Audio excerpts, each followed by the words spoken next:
Anladım komutanım. Yani biz buna hiçbir şey Aha.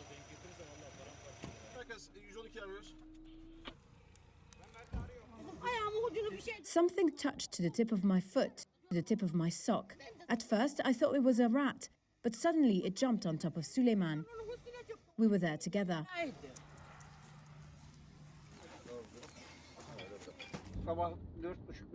It was around 4:30 or 5 in the morning. I was asleep with my wife, but we heard a noise. I had a blanket on top of me. When I opened the blanket, the lion jumped on top of me. We had a long struggle, and I shouted for help. It bit my legs, bit my neck. I grabbed it by the neck and choked it. It ran away 10 meters. Anladım komutanım. Yani biz buna hiçbir şekilde bunu ayağına... Gelir misin abi?